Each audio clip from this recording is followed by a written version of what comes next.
News 18 ಡಿಜಿಟಲ್ಗೆ ಸ್ವಾಗತ. ನಾನು ಕಾರ್ತಿಕ್. ಕರ್ನಾಟಕ ರಾಜ್ಯದಲ್ಲಿ ಜಾತಿ ಸಮೀಕ್ಷೆಯ ವಿಚಾರವಾಗಿ ಎದ್ದಿರುವಂತಹ ಗೊಂದಲ ಇದುವರೆಗೂ ಕೂಡ ಬಗೆಯಿರುವಂತೆ ಕಾಣಿಸ್ತಾ ಇಲ್ಲ. ಒಂದಾದ ಮೇಲೆ ಒಂದು ಸಮುದಾಯಗಳು ಈ ಒಂದು ವಿಚಾರಕ್ಕೆ ಸಂಬಂಧಪಟ್ಟಂತೆ ಒಂದಲ್ಲ ಒಂದು ತಗಾದೆಯನ್ನು ತೆಗಿತಾನೆ ಇದ್ದಾವೆ. ಇವತ್ತು ಒಕ್ಕಲಿಗರ ಸಮುದಾಯದ ಸಭೆಯೂ ಕೂಡ ನಡೆದಿದೆ. ಈ ಒಂದು ಸಭೆಯಲ್ಲಿ ಬಹಳ ಮಹತ್ವಪೂರ್ಣವಾಗಿರುವಂತಹ ಕೆಲವೊಂದು ನಿರ್ಣಯಗಳನ್ನು ತೆಗೆದುಕೊಳ್ಳಲಾಗಿದೆ. ನಿರ್ಮಲಾನಂದ ಶ್ರೀಗಳ ನೇತೃತ್ವದಲ್ಲಿ ನಡೆದಂತಹ ಸಭೆಯಲ್ಲಿ ಬಹಳ ಸುದೀರ್ಘವಾಗಿ ಚರ್ಚೆಯನ್ನು ಮಾಡಲಾಗಿದೆ. ಈ ಒಂದು ಸಮೀಕ್ಷೆಯಲ್ಲಿ ಇರತಕ್ಕಂಥ ಗೊಂದಲಗಳು ಯಾವ್ಯಾವುದಿದೆ, ಲೋಪದೋಷಗಳು ಯಾವ್ಯಾವುದಿದೆ ಅನ್ನುವಂಥ ವಿಚಾರವಾಗಿ ಚರ್ಚೆಯನ್ನು ಮಾಡಲಾಗಿದೆ. ಜೊತೆಗೆ ನಿರ್ಮಲಾನಂದ ಶ್ರೀಗಳೇ ಮಾಧ್ಯಮಗಳಿಗೆ ಹೇಳಿಕೆಯನ್ನು ಕೊಡುವಂತ ಸಂದರ್ಭದಲ್ಲಿ ಬಹಳ ಸೂಕ್ಷ್ಮವಾಗಿ ಹೇಳಿದ್ದಾರೆ. ಈಗ ನಿಗದಿಯನ್ನು ಮಾಡಲಾಗಿದೆ, ಸೆಪ್ಟೆಂಬರ್ 22ರಿಂದ ಅಕ್ಟೋಬರ್ 7ರವರೆಗೆ ಸಮೀಕ್ಷೆಯನ್ನು ಮಾಡಬೇಕು ಅನ್ನುವಂಥದ್ದು. ಆ ನಿಗದಿತ ಸಮಯದಲ್ಲಿ ಸಮೀಕ್ಷೆಯನ್ನು ಮಾಡಬೇಡಿ, ಸಮೀಕ್ಷೆಯನ್ನು ಮುಂದೂಡಿ ಅನ್ನುವಂಥ ಒಂದು ಸಲಹೆಯನ್ನು ಸರ್ಕಾರಕ್ಕೆ ಕೊಡಲಾಗಿದೆ. ನಿರ್ಭೀತ, ನಿಷ್ಪಕ್ಷಪಾತ, ವಿಶ್ವಾಸಾರ್ಹ ಸುದ್ದಿಗಳಿಗೆ ಮತ್ತೊಂದು ಹೆಸರಾಗಿರುವ ನ್ಯೂಸ್ 18 ಕನ್ನಡ ಈಗ ಆಪ್ನಲ್ಲೂ ಲಭ್ಯವಿದೆ. ದಯವಿಟ್ಟು ಇಲ್ಲಿರುವ QR ಕೋಡ್ ಅನ್ನು ಸ್ಕ್ಯಾನ್ ಮಾಡಿಕೊಂಡು ಆಪ್ ಡೌನ್ಲೋಡ್ ಮಾಡೋದಕ್ಕೆ ಮರಿಬೇಡಿ. ನಿಮ್ಮ ಬೆಂಬಲ ಹೀಗೆ ಸದಾ ನಮ್ಮೊಂದಿಗಿರಲಿ. ಧನ್ಯವಾದ. ಬಹಳ ಸ್ಪಷ್ಟವಾಗಿ ಅವರು ಹೇಳಿದ್ದಾರೆ, ತೆಲಂಗಾಣದಲ್ಲಿ 3 ತಿಂಗಳನ್ನು ತೆಗೆದುಕೊಳ್ಳಲಾಗಿದೆ ಈ ರೀತಿಯ ಸಮೀಕ್ಷೆಯನ್ನು ಮಾಡೋದಕ್ಕೆ. ಕರ್ನಾಟಕದಲ್ಲಿ 7 ಕೋಟಿ ಜನಸಂಖ್ಯೆ ಇದ್ದಾರೆ. 7 ಕೋಟಿ ಸಂಖ್ಯೆ ಇರುವಂತ ಅವರನ್ನ ಸಮೀಕ್ಷೆ ಮಾಡಬೇಕಾದ್ರೆ ಕಾಲಾವಕಾಶಗಳು ಕೂಡ ಹೆಚ್ಚಾಗಿ ಬೇಕಾಗ್ತವೆ. ಕೇವಲ 15 ದಿನದ ಸಮಯಾವಕಾಶದಲ್ಲಿ ನೀವು ಸಮೀಕ್ಷೆಯನ್ನು ಮಾಡೋದಕ್ಕೆ ಹೊರಟ್ರೆ ಎಲ್ಲ ಒಂದ್ ಕಡೆ ಲೋಪದೋಷಗಳಾಗ್ತವೆ. ಇದನ್ನ ಯಾವುದೇ ಕಾರಣಕ್ಕೂ ಕೂಡ ಮಾಡಬಾರದು ಅನ್ನುವಂಥ ನಿರ್ಣಯವನ್ನ ಇವತ್ತಿನ ಸಭೆಯಲ್ಲಿ ತೆಗೆದುಕೊಂಡಿದ್ದೇವೆ ಅನ್ನುವಂಥ ಮಾತನ್ನ ನಿರ್ಮಲಾನಂದ ಶ್ರೀಗಳೇ ಹೇಳಿರುವಂತದ್ದು. ಜೊತೆಗೆ ಕೇಂದ್ರ ಸಚಿವರಾಗಿರುವಂತಹ ಕುಮಾರಸ್ವಾಮಿ ಅವರು ಕೂಡ ಅಲ್ಲಿ ಭಾಗಿಯಾಗಿದ್ರು, DCM DK ಶಿವಕುಮಾರ್ ಅವರು ಭಾಗಿಯಾಗಿದ್ರು, ವಿಪಕ್ಷ ನಾಯಕ R ಅಶೋಕ್ ಸೇರಿದಂತೆ CT ರವಿ, ಈ ಎಲ್ಲಾ ರೀತಿ ಅಂದ್ರೆ ಎಲ್ಲಾ ಪಾರ್ಟಿಯ ನಾಯಕರುಗಳು ಕೂಡ ಭಾಗಿಯಾಗಿದ್ರು. ಎಲ್ಲರೂ ಕೂಡ ಸಮಾಲೋಚನೆಯನ್ನು ಮಾಡಿದ್ದಾರೆ. ಸಮೀಕ್ಷೆಯ ಕುರಿತಾಗಿ ಯಾವ ರೀತಿಯ ನಿರ್ಣಯಗಳನ್ನು ತೆಗೆದುಕೊಳ್ಳಬೇಕು ಅನ್ನೋದರ ಬಗ್ಗೆ ಸುದೀರ್ಘವಾಗಿ ಚರ್ಚೆ ಮಾಡಿದ ಬಳಿಕ ಅವರ ನಿರ್ಣಯವನ್ನು ಕೂಡ ಬಹಿರಂಗವಾಗಿ ಈಗಾಗಲೇ ಮಾಧ್ಯಮಗಳಿಗೂ ಕೂಡ ಹೇಳಿಕೆಯನ್ನು ಕೊಟ್ಟಿದ್ದಾರೆ. ಜೊತೆಗೆ ಈ ಒಂದು ಸಭೆಯಲ್ಲಿ ಪ್ರಮುಖವಾಗಿ DCM DK ಶಿವಕುಮಾರ್ ಅವರಿಗೆ ಹಲವು ಸೂಚನೆಗಳನ್ನ, ಸಲಹೆಗಳನ್ನ ಕೊಟ್ಟು ಕಳಿಸಿರ್ತಕ್ಕಂಥದ್ದು. ಈ ಸಭೆಯಲ್ಲಿ ತೆಗೆದುಕೊಂಡಿರತಕ್ಕಂಥ ನಿರ್ಣಯಗಳನ್ನ ಸರ್ಕಾರಕ್ಕೆ ನೀವು ತಲುಪಿಸಬೇಕು. DK ಶಿವಕುಮಾರ್ ಅವರು ಈ ಒಂದು ಸರ್ಕಾರಕ್ಕೆ ತಲುಪಿಸುವಂತ ಕೆಲಸವನ್ನು ಅವರು ಮಾಡಬೇಕು. ಯಾಕೆ ಅಂತಂದ್ರೆ ಸರ್ಕಾರದಲ್ಲಿ ಅಂದ್ರೆ CM ನಂತರದ ಸ್ಥಾನವನ್ನ DCM DK ಶಿವಕುಮಾರ್ ಅವರು ಹೊಂದಿದ್ದಾರೆ. ಆ ಕಾರಣಕ್ಕಾಗಿ ಬಹಳ ದೊಡ್ಡ ಜವಾಬ್ದಾರಿ ಇದೆ. ಸಮಾಜದ ವಿಚಾರವಾಗಿ ಸಮಾಜದ ಜೊತೆಗೆ ನಿಲ್ಲುವಂತ ಕೆಲಸವನ್ನ DCM DK ಶಿವಕುಮಾರ್ ಅವರು ಮಾಡಬೇಕು ಅನ್ನುವಂತ ಒಮ್ಮತದ ನಿರ್ಧಾರವನ್ನ ತೆಗೆದುಕೊಂಡು ಅದೇ ಒಂದು ಸಲಹೆಯನ್ನ ನಿರ್ಮಲಾನಂದ ಶ್ರೀಗಳು ಇವತ್ತು DK ಶಿವಕುಮಾರ್ ಅವರಿಗೆ ಕೊಟ್ಟಿದ್ದಾರೆ. DK ಶಿವಕುಮಾರ್ ಅವರು ಕೂಡ ಸಭೆಯಲ್ಲಿ ಈ ಒಂದು ವಿಚಾರವನ್ನ ಇವತ್ತಿನ ಸಭೆಯಲ್ಲಿ ತೆಗೆದುಕೊಂಡಂತ ನಿರ್ಣಯಗಳಿಗೆ ಸಂಬಂಧಪಟ್ಟಂತೆ ಎಲ್ಲ ಅಂಶಗಳನ್ನು ಕೂಡ ಸರ್ಕಾರದ ಮುಂದೆ ಅಂದ್ರೆ CM ಮುಂದೆ ತಗೊಂಡೋಗಿ ಇಡ್ತೇನೆ, ನಂತರ ನೋಡೋಣ ಏನಾಗತ್ತೆ ನಿರ್ಣಯ ಅನ್ನುವಂಥದ್ದನ್ನ ಅಲ್ಲಿ ಸಭೆಯ ಒಳಗೆ ಹೇಳಿದ್ದಾರೆ ಅಂತಲೂ ಕೂಡ ಹೇಳಲಾಗ್ತದೆ. ಆದ್ರೆ ಇಲ್ಲಿ ಇನ್ನೂ ಒಂದು ವಿಚಾರ ಇವತ್ತು ಚರ್ಚೆಗೆ ಮುನ್ನೆಲೆಗೆ ಬರ್ತಾ ಇರತಕ್ಕಂಥದ್ದು. ಯಾಕೆಂತಂದ್ರೆ ಇವತ್ತು ಒಕ್ಕಲಿಗ ಸಮುದಾಯದ ಸಭೆ ಏನಾಗಿದೆ, ಸಭೆಯ ಪೂರ್ವದಲ್ಲಿ ಅಂದ್ರೆ ನಿನ್ನೆಯೇ ಸರ್ಕಾರ ಒಂದು ಆದೇಶವನ್ನು ಮಾಡಿದೆ. ಅಧಿಕೃತವಾಗಿ ಹಿಂದುಳಿದ ವರ್ಗಗಳ ಆಯೋಗಕ್ಕೆ ಸಮೀಕ್ಷೆ ಮಾಡೋದಕ್ಕೆ ಸರ್ಕಾರ ಸೂಚನೆಯನ್ನು ಕೂಡ ಕೊಟ್ಟಿದೆ. ಇಂಥ ಒಂದು ಸೂಚನೆ ಕೊಟ್ಟ ಬಳಿಕ ಇವರು ಸಭೆಯನ್ನ ಮಾಡಿ ಈಗ ನಿರ್ಣಯವನ್ನು ತೆಗೆದುಕೊಂಡು ಯಾವುದೇ ಕಾರಣಕ್ಕೂ ಸಮೀಕ್ಷೆಯನ್ನ ಈಗ ನಿಶ್ಚಯ ಮಾಡಿದಂತ ದಿನಾಂಕದಂದು ನಡೆಸಬಾರದು ಅನ್ನುವಂಥ ರೀತಿಯಲ್ಲಿ ಒಂದು ನಿರ್ಣಯವನ್ನು ತೆಗೆದುಕೊಂಡಿದ್ದಾರೆ. ಅದಕ್ಕೆ ಸಾಕಷ್ಟು ಕಾರಣಗಳನ್ನು ಕೊಟ್ಟಿದ್ದಾರೆ. ಇದನ್ನ ಸರ್ಕಾರ ಮನ್ನಣೆ ಮಾಡುತ್ತಾ ಅನ್ನುವಂಥದ್ದು ಕೂಡ ಬಹಳ ಪ್ರಶ್ನೆ ಇರತಕ್ಕಂಥದ್ದು.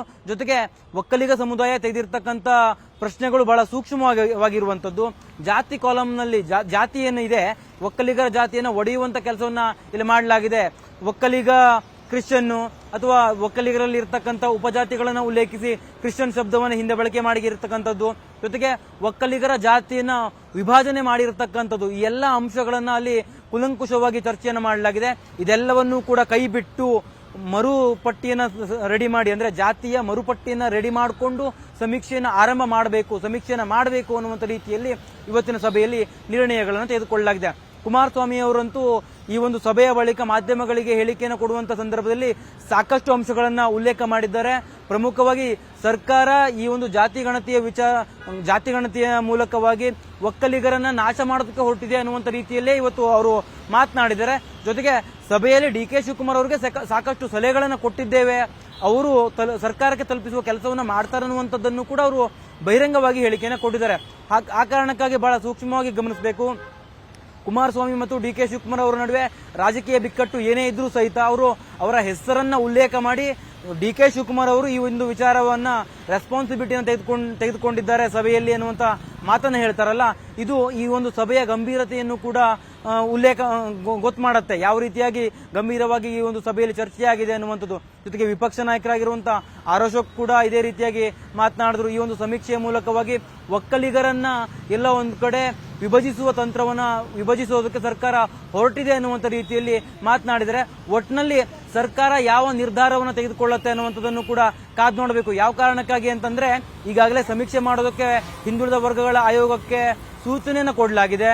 ಅದು ಅಧಿಕೃತವಾಗಿ ಸೂಚನೆಯನ್ನ ಕೊಟ್ಟಿರುವಂತಹ ಕಾರಣಕ್ಕಾಗಿ ಹಿಂದುಳಿದ ವರ್ಗಗಳ ಆಯೋಗ ಈಗಾಗಲೇ ಸಮೀಕ್ಷೆಗೆ ಸಂಬಂಧಪಟ್ಟಂತೆ ಕೆಲವೊಂದಿಷ್ಟು ನಿರ್ಧಾರಗಳನ್ನು ತೆಗೆದುಕೊಳ್ತಾ ಇದೆ, ಕೆಲವೊಂದಿಷ್ಟು ಕೆಲಸಗಳನ್ನ ಚಟುವಟಿಕೆಗಳನ್ನ ಆರಂಭಿಸಿದೆ. ಇಂಥ ಒಂದು ಸಂದರ್ಭದಲ್ಲಿ ಒಕ್ಕಲಿಗ ಸಮುದಾಯದ ಸ್ವಾಮೀಜಿಗಳು ಸೇರಿದಂತೆ ನಾಯಕರುಗಳು, ರಾಜಕಾರಣಿಗಳು, ಜನಪ್ರತಿನಿಧಿಗಳು ಎಲ್ಲರೂ ಸಹಿತ ಈ ಒಂದು ಸಮೀಕ್ಷೆಗೆ ವಿರೋಧವನ್ನು ವ್ಯಕ್ತಪಡಿಸ್ತಾ ಇದ್ದಾರೆ. ಇಂಥ ಸಂದರ್ಭದಲ್ಲಿ ಸರ್ಕಾರ ಯಾವ ತೀರ್ಮಾನವನ್ನು ತೆಗೆದುಕೊಳ್ಳುತ್ತೆ ಅನ್ನುವಂಥದ್ದು ಕೂಡ ಕುತೂಹಲ ಮೂಡಿಸಿದೆ. ಸಿಎಂ ಸಿದ್ದರಾಮಯ್ಯನವರಿಗೆ ಮಧ್ಯವರ್ತಿಯಾಗಿ DCM DK ಶಿವಕುಮಾರ್ ಅವರು ಇವತ್ತಿನ ಒಕ್ಕಲಿಗರ ಸಭೆಯ ಸಂಪೂರ್ಣ ವಿವರವನ್ನ ತಿಳಿಸುವಂತ ಕೆಲಸವನ್ನ ಮಾಡ್ತಾರೆ. ಆಗ ಸಿಎಂ ಸಿದ್ದರಾಮಯ್ಯನವರು ಯಾವ ನಿರ್ಣಯವನ್ನು ತೆಗೆದುಕೊಳ್ತಾರೆ ಅನ್ನುವಂಥದ್ದು ಬಹಳ ಕುತೂಹಲ ಇರತಕ್ಕಂಥದ್ದು. ಒಂದು ಹಂತದಲ್ಲಿ ಏನಾದರೂ ಕ್ರಿಶ್ಚಿಯನ್ ಸಮುದಾಯದ ಹೆಸರನ್ನ ಏನು ಹಿಂದೂಗಳ ಜಾತಿಯ ಹಿಂದೆ ಸೇರ್ಪಡೆ ಮಾಡಲಾಗಿತ್ತು, ಅದರಲ್ಲೂ ಒಕ್ಕಲಿಗರ ಜಾತಿಯ ಹಿಂದೆ ಸೇರ್ಪಡೆ ಮಾಡಲಾಗಿತ್ತು, ಅದೆಲ್ಲವನ್ನು ಕೂಡ ಕೈಬಿಟ್ಟು ಈ ಒಂದು ಸಮೀಕ್ಷೆಯನ್ನು ಮಾಡ್ತಾರಾ ಅನ್ನುವಂಥದ್ದು ಕೂಡ ಈಗ ಪ್ರಶ್ನೆ ಉಳ್ಕೊಂಡಿದೆ.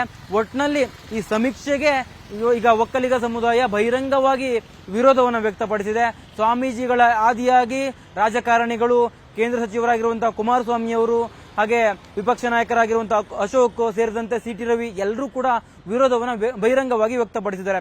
ಹೀಗಾಗಿ ಸರ್ಕಾರ ಯಾವ ತೀರ್ಮಾನವನ್ನು ತೆಗೆದುಕೊಳ್ಳುತ್ತೆ ಅನ್ನುವಂಥದ್ದು ಕುತೂಹಲ ಇದೆ.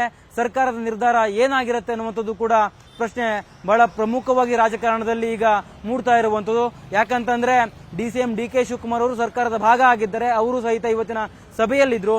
ಸಭೆಯಲ್ಲಿ ಅವರು ಏನು ಆಶ್ವಾಸನೆ ಕೊಟ್ಟಿದ್ದಾರೋ ಗೊತ್ತಿಲ್ಲ. ಆದ್ರೆ ಸಿಎಂ ಸಿದ್ದರಾಮಯ್ಯನವರ ಮುಂದೆ ಹೋಗಿ ಯಾವ ರೀತಿಯಾಗಿ ಈ ಒಂದು ವಿಚಾರವನ್ನು ಪ್ರೆಸೆಂಟ್ ಮಾಡ್ತಾರೆ, ಅವರನ್ನ ಮನವೊಲಿಸುವಲ್ಲಿ ಏನಾದರೂ DCM DK ಶಿವಕುಮಾರ್ ಅವರು ಸಫಲರಾಗ್ತಾರ, ಸಮುದಾಯ ಮತ್ತು ಪಕ್ಷದ ನಡುವೆ ಅವರೇನು ಇಕ್ಕಟ್ಟಿಗೆ ಸಿಲುಕಿದ್ದಾರೆ, ಅದರಿಂದ ಯಾವ ರೀತಿಯಾಗಿ ಆಚೆ ಬರ್ತಾರೆ DCM DK ಶಿವಕುಮಾರ್ ಅವರು ಅನ್ನುವಂಥದ್ದು ಕೂಡ ಈಗ ಸಹಜವಾಗಿ ಮೂಡ್ತಾ ಇರತಕ್ಕಂಥ ಪ್ರಶ್ನೆ. ಕ್ಯಾಮರಾ ಪರ್ಸನ್ ಶಿವಪ್ಪ ಜೊತೆ ಕಾರ್ತಿಕ್, ನ್ಯೂಸ್ 18 ಕನ್ನಡ, ಬೆಂಗಳೂರು. ನಿರ್ಭೀತ, ನಿಷ್ಪಕ್ಷಪಾತ, ವಿಶ್ವಾಸಾರ್ಹ ಸುದ್ದಿಗಳಿಗೆ ಮತ್ತೊಂದು ಹೆಸರಾಗಿರುವ ನ್ಯೂಸ್ 18 ಕನ್ನಡ ಈಗ ಆಪ್ನಲ್ಲೂ ಲಭ್ಯವಿದೆ.